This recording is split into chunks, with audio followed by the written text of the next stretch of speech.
સુરતમાં પૂર બાદ સફાઈ માટે વડોદરાથી 200 જેટલા સફાઈ કર્મચારી રવાના। સુરત શહેરમાં ભારે વરસાદ અને પૂર બાદ સર્જાયેલી ગંદકી દૂર કરવા માટે વડોદરા મહાનગરપાલિકાએ માનવતા અભિગમ સાથે મદદનો હાથ લંબાવ્યો છે। આજે વડોદરાના વિવિધ વોર્ડમાંથી અંદાજિત 200 જેટલા સફાઈ કર્મચારીઓને સુરત માટે રવાના કરવામાં આવ્યા હતા।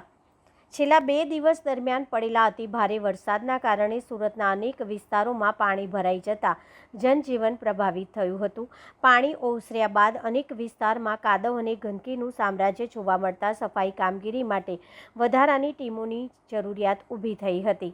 આ પરિસ્થિતિને ધ્યાનમાં રાખીને વડોદરાથી 4 લક્ઝરી બસોમાં સફાઈ કર્મચારીઓ તથા સંબંધિત વોર્ડના અધિકારીઓને સુરત મોકલવામાં આવ્યા હતા। તેઓ અસરગ્રસ્ત વિસ્તારમાં સફાઈ અને સ્વચ્છતા પુનઃસ્થાપિત કરવાની કામગીરીમાં જોડાશે। રવાના થતાં પહેલાં સફાઈ કર્મચારીઓએ જણાવ્યું હતું કે અમે તો વડોદરામાં જેમ નિષ્ઠાપૂર્વક સફાઈ કરીએ છીએ તેમ સુરતને પણ સ્વચ્છ બનાવીને જ પરત ફરીશું।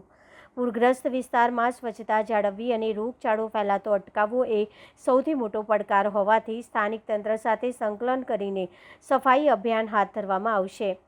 વડોદરાથી મોકલાયેલી આ ટીમ સુરત મહાનગરપાલિકાની રાહત અને પુનઃસ્થાપના કામગીરીમાં મહત્વપૂર્ણ સહયોગ આપશે। અમે 3 લક્ઝરી ઉપાડી છે સુરત જવા માટે। બધા વડોદરાના કર્મચારી છે અને અમે સુરત જઈ રહ્યા સફાઈની કામગીરી કરવા। ત્યાં ઘણો બધો મોટો પૂર આવેલ છે। આજુબાજુના ગામડામાં નીચેના વિસ્તારોમાં ઘણો બધો પાણી ભરાઈ ગયેલ છે। તો અમે લોકો આજ રોજ બધા ત્યાં સુરત જઈ રહ્યા છે। વડોદરામાંથી 3 લક્ઝરી બસ ઉપાડી છે, એમાં કર્મચારી ભેગા મળે છે। હા, સુરતમાં કેવી કરશો? બસ જે વડોદરામાં થાય છે એ રીતે અમે સુરતમાં બી કામગીરી આપીશું અને વડોદરાનું નામ રોશન કરીશું।